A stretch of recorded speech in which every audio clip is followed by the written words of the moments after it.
My guest today is Tony Castillo, who is an elite nutrition expert specializing in sports nutrition and aiding athletes, business leaders, and anyone seeking to boost their performance through nutrition. Tony's background in dietetics led him to work with Major League Baseball teams, such as the Toronto Blue Jays and the University of Florida. In today's episode, Tony shares his mission to teach others about the significance of healthy lifestyle modifications that can optimize their performance in every area of their life. Welcome to Lifeology. James, thank you so much for having me. Super excited being that we're both in South Florida. Just excited to talk with this beautiful weather we're not having because it's raining one minute and sun the other. Well, that was a mouthful for me to say. I was stumbling over my words, but you've done so many amazing things. So I'm really looking forward to talk with you, specifically because I was telling you offline here, I am a little under the weather today. So people who see me, I had some viral infection. I'm all is well, but you can see I look a little bit different. I'll be honest, my thoughts are a little slower, but we're going to have a great show today. And Tony's going to give us some great information about nutrition to even help me during this time as well. So Tony, how did you get into this industry? Because I was reading your background, but there's so much there, personal information that I'd love for you to share about your journey as well. Absolutely, James. So again, thank you for having me on. I'm excited to be here and I appreciate you. As you said, the show must go on. So as the show must go on, James, my own backstory, it's going through that same, the show must go on theory. When I was 13 years old, I went to go see a urologist with my mother, and the urologist was also female. And the reason this is all important because I was overweight. I was being made fun of. I was bullied by the way I looked because I was just a heavy kid. And I wanted to change that. I got blood work, came back normal, went to go see a urologist. And at that point in time, she said to me, everything is normal. You just have something called gynecomastia, which is because it's overweight. You have man boobs. Yeah. And she said, you have two options, Tony. She said, you can either get testosterone replacement therapy or plastic surgery. And this is at 13 years old. I thought to myself, there's no way, there's got to be something else that I have to do or can do. So we left that meeting and I felt depressed, anxious, didn't know what to do. My mother herself had gone through a lot of different diets. So that's where I learned my diet culture from. I say that because we couldn't keep bread in the house. We even had, in my room, I had one of those big bowls of Cheeto puffs that you get, like the cheese ball puffs in my room because my mom didn't want it out and I'd have to eat it in my room almost in hiding from her. So I was really, my parents were also divorced. So there was a lot of emotional eating on that side. So it wasn't until I got at the end of my high school, I like to say career, right? I was playing high school football. I weighed about 250 pounds. I was an offensive lineman, really big guy. When a friend of mine gave me a bodybuilding meal plan and a bodybuilding weight loss workout plan.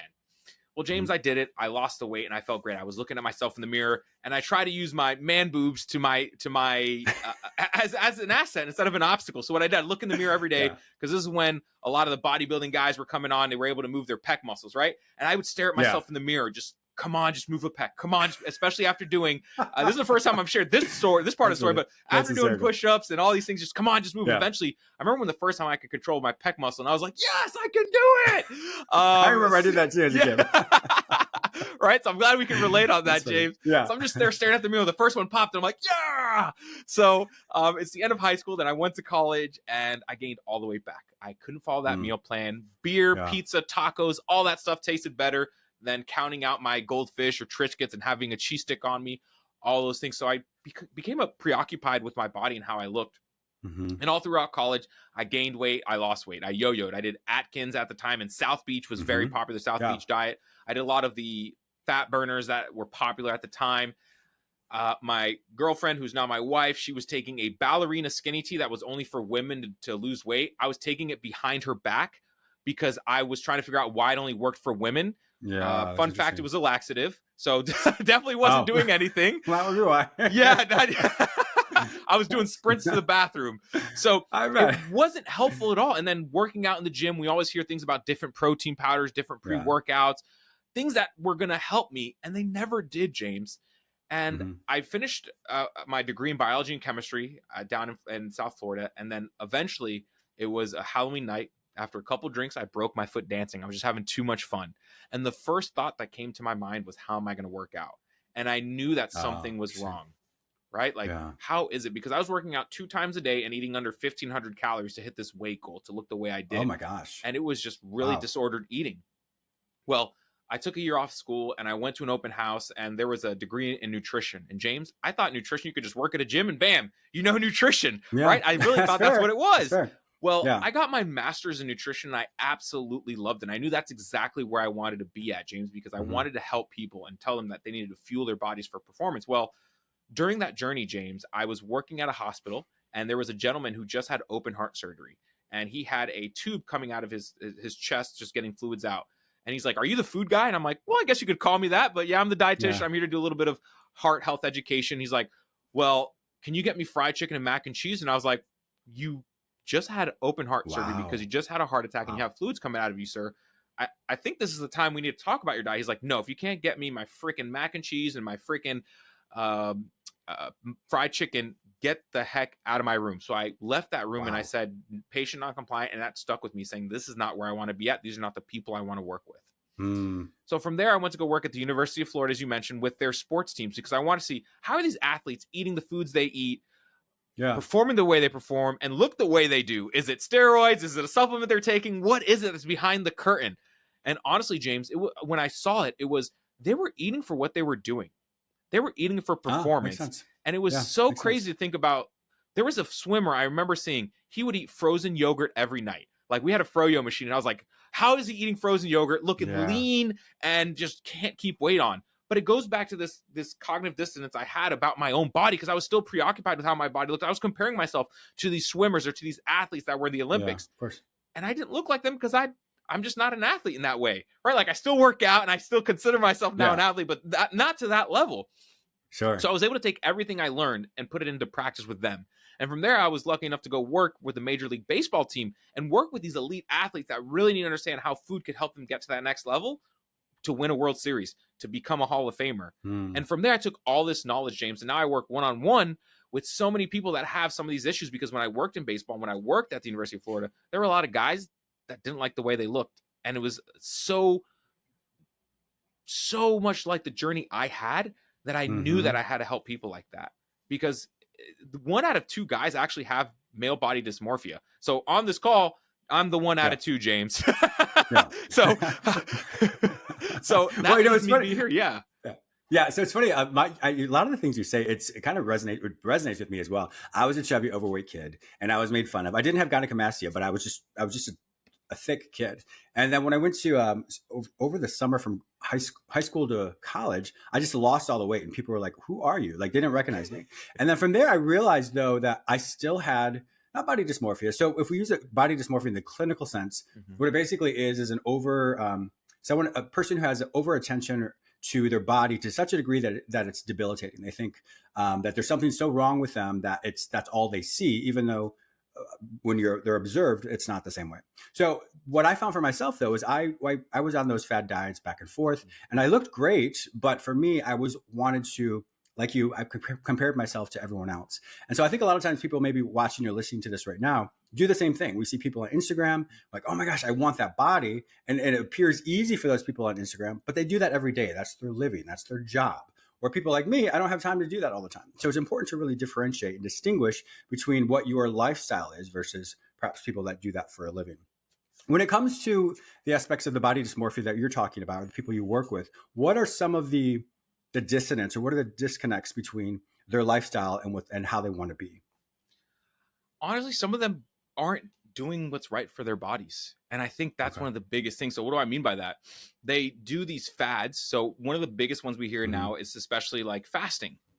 So a lot of the Yeah. people I work with are just so busy, they say they don't have time for Mm-hmm. breakfast, so they adopt it as a fasting lifestyle. Oh, I see. But Intermittent fasting, sure. so they're not Yeah, I truly get it. fasting, right? So what they do is they wake up in the morning, they get their workout in, they slam a protein shake, and then the rest of the day they're drinking coffee for energy. So they have no energy. So they look at themselves in the mirror like, why am I dragging?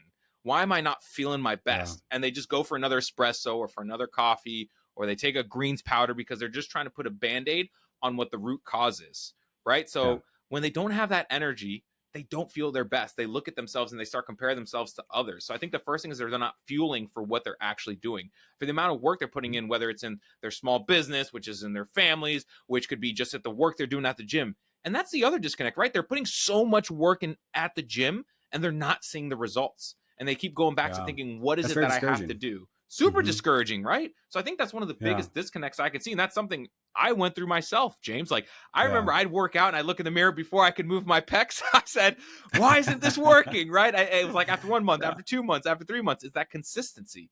So that's a big disconnect I see. When it comes to, I really like how that's the second time you said that, as far as eating for the activities that you have, or for the lifestyle you have. What, for someone who's maybe more, they go to the gym maybe for an hour a day or maybe every other day, that's going to be very different, like we said, with it as the athletes. What would that look like as far as the nutrition for someone, a quote regular person? Yeah, so many of the regular people I quote unquote work with, they're high performers. They want to do their best. They want to think their best. They Yeah. want to have clear thoughts. They want to feel like they can seize the day and not the day seize them. So Mm-hmm. what that typically looks like is drinking at least, first off, hydrate or dihydrate. One of my biggest mottos is Yeah. drinking at least half your That's right. body weight in water. In Why? ounces. Yeah. Because water is about 60% of our body. So if we're not even hydrated, we're losing that mental clarity. We're losing that actual physical activity we can do because we don't have a well-oiled machine. So that's the first thing. Mm-hmm. Drinking enough water is the first thing we need to do. Then when it comes to eating foods, you want to make sure you're eating carbs. And that's the one thing we always hear about people saying you can't Yeah. eat carbs, you have to cut out carbs. Well, carbs are a main source of energy. That's what it shows. And I could tell you, James, when I went to school for nutrition, the first thing I thought they were going to say is stay away from sugar, stay away from carbs. I was waiting for it. Mm. Well, let me tell you, 2 years after my master's degree and doing a master's project, that was not the that was not the clue. That was not it. Good But to I know. thought it was. I was waiting for it, James. I was waiting for it. I was waiting for cut the carbs, get them out of here. But it just kept being repeated that they're a main source of energy. And if we think about it, carbs are only stored in two areas in our bodies. It's stored in our muscles and in our liver. And that's it. So that means every time we do any sort of movement, we need to actually replenish it with some sort of carbohydrates. So when we Okay. think about that, a lot of people cut it out so they feel that low energy. But they do it Mm-hmm. because they feel like they're going to get quick weight loss. And the weight they lose is water, right? Carbohydrate. Ah, interesting. Hydrate. Oh, So when they cut out, yeah, very easy to do. boom, it makes sense. I try to keep things simple, James, because the way it That's was funny. explained to me, I'm like, all right, how can I make it so we all understand? We're all on the Yeah, same page. that's funny. So carbohydrates, when we do a low carbohydrate diet or we restrict carbs, we drop weight because we're losing water. And many of the people that do these ketogenic diets, which I have nothing against, there's actually medical nutrition Sure. therapy for that. But when they do it, they drop weight and they actually need to worry more about their electrolytes and hydration because they're Mm, urinating so much water and they're excreting so much. So hydration, making sure they're eating interesting. enough carbs throughout the day. The other thing is we want to make sure we're getting enough protein throughout the day. Most people are not eating enough protein. So how much is enough protein? You should be doing at least 1 gram per pound of lean body weight. So that's per muscle. Okay. It's not 1 gram per Okay. pound because that's just a little bit too high. Now, what does that look like? And you want to eat that every 3 to 4 hours, about one palm, your palm, not Mm-hmm. your partner's palm, not your Yeah. grandmother's palm, not your kid's palm, whoever that is, your palm, the same size and the same thickness. And the reason I bring that up in every 3 to 4 hours, there's actually a light switch that goes on and off in your body, James. And when it gets turned on, it's when you eat a palm size of protein and it'll help with muscle building. And if you don't eat protein for Interesting. another 3 to 4 hours, that light switch gets turned off and your muscle starts wasting Hmm. or you start using muscle as energy. So that's Atrophy. why for us Interesting. Wow. regular folks, we want to eat protein every 3 to 4 Yeah. hours, make sure we have carbs in most meals, drink half of our body weight in ounces of water, and at least eat at least 5 servings of fruits and vegetables. So I know that was a very long-winded answer, but I want to make sure I got through it all. No, I want my viewers and listeners to go back and listen to that, because the information you gave was very, it's doable, it's actionable, and I think it's great information as well. I didn't realize every 4 hours though that there's atrophy. In other words, it eats itself, the muscles. So three. Okay, that's and also correct me if I'm wrong. I think it's every 20 minutes. If you don't drink enough water, your brain starts to become dehydrated, which causes the cognitive fog, or not, an inability to really concentrate. And I don't know the specifics of that, but I believe that as well. So I think the dehydration is something that we probably all experience all the time and don't realize how dehydrated we really are. We are chronically dehydrated. And the one thing I always tell people, drink water, but you also want to make sure you get enough electrolytes, because a lot of people want to eat a less processed diet, which is something I'm totally on board with. Right. But what Yeah. happens when we eat a less processed diet is we have less salt, we have less sodium. And the thing is, if we don't add salt to our food or to our water, then that water is going to come in and go out. That salt acts as a sponge, so it holds water in our body. So that way it helps our brain stay hydrated, and we're not confusing Yeah. that hunger and thirst when we might be thirsty, and we confuse it with hunger, as you were mentioning. Yes, it's interesting. Like in my own diet, I don't put any. I have salt, but I don't put it in any of my food. I was using like Mrs. Dash, which has no salt at all. But I didn't realize though that I would need to have some type of salt, because I eat pretty well for the most part. But if I'm not getting enough salt intake, I suppose that is something I need to look at myself. Absolutely. I do know this. There's to piggyback off though what you just said as far as hunger and thirst. For most people who really struggle at night with eating chips Mm. and feeling like there's so much I just can't stop eating. Just like you said, your body can't differentiate between hunger, thirst, and sleep. And so often what I tell people is drink a glass of water or just go to sleep. And so in that, because the next morning there's nothing worse than having pizza boxes in your kitchen. You're like, dang it, I shouldn't have had that. So I Yeah. agree with you in that respect from a psychological approach as well. That is something we all have to really distinguish between the hunger, thirst, and sleep. Yeah. There's a lot that you've talked about. What is something that beyond the aspects of what you just said? What's the mental aspect between the Mm. food and a person's body? That's where What do someone you think like you about would come in. Because honestly, well, I I know always my tell part, but I people, want to do your yeah, part. from a dietitian standpoint, I always like to stick Yeah. within my scope. The one thing I do see so many people is that all or nothing mindset, right? And Mm-hmm. I try to help them break that. And what I do is a lot of the Yeah. behavior therapy of trying to change their behaviors and habits so they can make it sustainable. So we have the people that come in. A prime example. He lives in South Florida. He is Mm-hmm. a CEO. He has family in New York, and he travels almost 20 days out of the month. And he would Wow. go to New York and he would eat pasta and pizza because that's what he grew up. But he would only do it in New York Mm-hmm. because he had a binge, and he would have to eat so much of it because that was the only time he could eat it. Interesting. And I said to him, "What happens if we can include pasta and pizza on like a weekly basis?" He's like, "No way that would happen." I'm like, "Why?" He's like, "Well, it's going to make me fat." And I was like, "Well, let's forget about the fat. What are you doing now? What's the behavior you're doing?" He's like, "Well, when I go to New York, I'll just binge on all of that." And I'm like, "So let's just talk about the behavior. Let's not worry about gaining weight or Sure. losing weight right Yeah. now." Right? Like that's just not a good relationship to have with food. So once we broke that relationship with food and he was having pizza weekly, he was having pasta weekly. When he went to New York the next time, he didn't binge on it. He ate a normal portion. He's like, it didn't taste as good as I remembered. And I'm like, because we got Huh. rid of Interesting. that feeling of Yeah. that you needed to eat all of it at that same point in time, that it's okay to eat pasta. It's okay to eat Sure. pizza. Right. So I think that all or nothing mindset where we feel like we have to do everything right is what typically leads us to failure. It's more of that 80-20 rule that we love to talk about. Mm-hmm. If you're doing it right 80% of the time, the other 20% you're going on off the rails per se, you're doing fine. And that looks like in a meals, breakfast, lunch, and dinner, we have 21 of those a week. So the 80-20% rule is having 17 of those being exactly on point, with 4 of them being whatever you Oh, want. Right? Just keeping it I like simple, that. right? And if we're Yeah. talking about someone that's going into a competition or someone that has a very big meeting, that's when we lean more into the 90-10-95-5 rule, where we need to be a little Okay. bit stricter in what we're looking at. I don't like to use the word strict, but a little bit closer to perfection, because you have something big coming up. So we want to make sure you have the right fuel. But outside of those points and times, you can be 80-20 and live the lifestyle you want and look the way you want.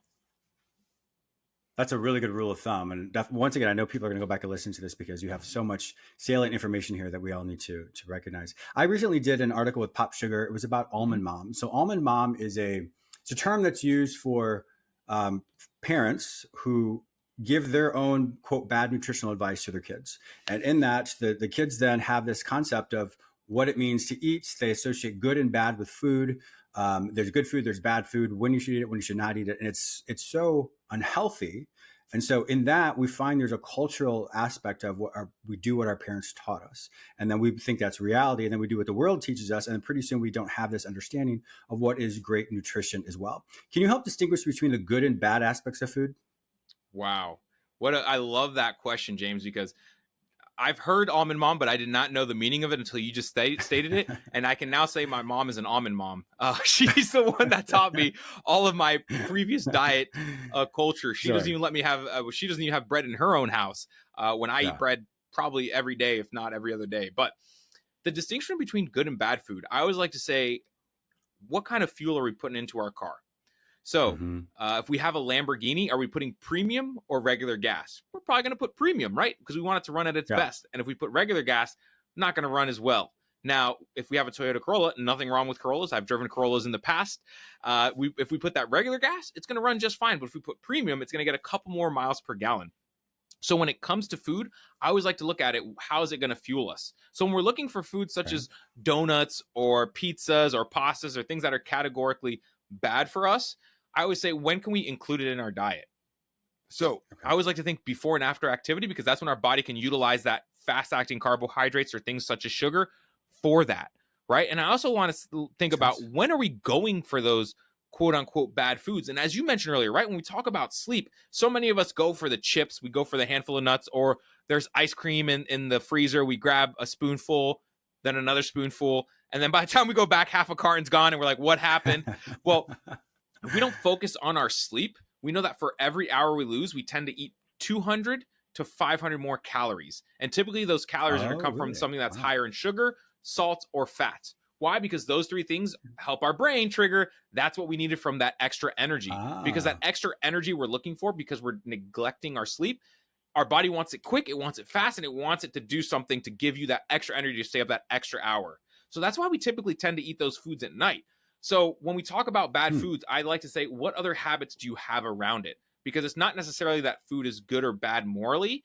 It's just, why are you reaching for it? What's the background that I don't sure. understand? For The example, association. exactly, what's that association? I had a Yeah. client that she wouldn't have cookies in her house. And I was like, why? She's like, because I'm going to eat the whole box. And I would go, why? And she's like, because. I'm like, because what? And it wasn't until eventually, a few sessions later, she came to me. She's like, when I was a kid, my parents had a fridge downstairs and it had a chain on it and a lock on it. I was Oh, like, okay, wow. what was in it? Christmas cookies.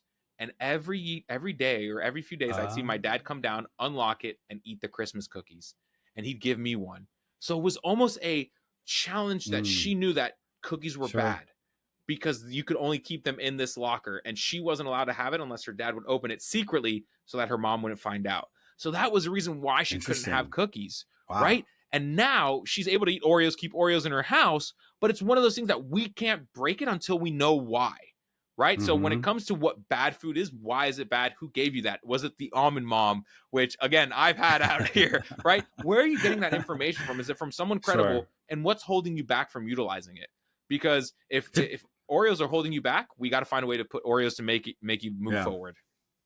To piggyback off that as well, when it comes to emotions, there's no such thing as good or bad emotion. It's when do you Mm, use the emotion? Is it an appropriate time? And for how long do you use that emotion? And so oftentimes people think rage or anger or whatever it might be, sadness are bad emotions, but they're not. It's just simply, is it the right time, the right place, and how long are you holding on to that? So it's our same concept as well. And so, but I really liked how you associated the aspect of, her backstory with that. But we do have this understanding that there is a linkage somewhere. And real quickly, we only have a couple more seconds here, but all of our self-soothing behaviors derive from our five senses. So when we were little infants, whatever our parents did, our caregiver gave us, that's how we soothe. So we either saw our caregiver, we could smell the perfume of our caregiver, we watched something, we heard something. All of that comes from as our self-soothing behavior. So when it comes to eating, that is our comfort food. That is the sense of taste. And so if we link back to when we were kids, it's probably what we were taught, how we were able to soothe ourselves was through the sense of taste. And then from there, unfortunately, as adults, we've created this whole aspect of our self-soothing aspect for taste, but it's still an unhealthy version of that. So being mindful of whatever a person's self-soothing behavior is based off the five senses will really help them differentiate and understand how to still use that self-soothing behavior in a healthier way and not use it in an unhealthy way as I did as a child. I love that, James. Unfortunately, our time is up. You and I could literally talk all day. If my viewers and listeners want to find out more information about you and to work with you and find out all that you do, where would they find this information online? Well, James, again, thank you for having me on. They can go to nutritionfp.com/like lifology, and they can find three things there. One, at the bottom, they can find a 10-question assessment about their health. 10 questions, they will get a response back on how their health is and where it should be at. Two, they can get a 30-day habit tracker that I use with my clients that they change their habits within 30 days. They also get a video attached on how to use that habit tracker. The third thing is, if they really like this call, they want to know more about a diet audit, which we can do, they can schedule a call with me right at the bottom of that page, which is nutritionfp.com/lifology, and FP stands for performance. So nutritionfp.com/lifology. And just a reminder, I've been there. I went through it all. As you said, I had an almond mom. I had my body dysmorphia. I tried every diet under the sun. It wasn't until working with athletes and translating it into people and having them actually use the fuel for their bodies, they felt better, they looked better, and performed better. Awesome. Well, Tony Castillo, thank you so much for being a wonderful guest on my show today. My viewers and listeners also note that if they can't find this information any other place, simply go to the show notes at jamesmillerlifeology.com and I'll link you to Tony Castillo. Thank you so much for being a wonderful guest today. Thanks, James.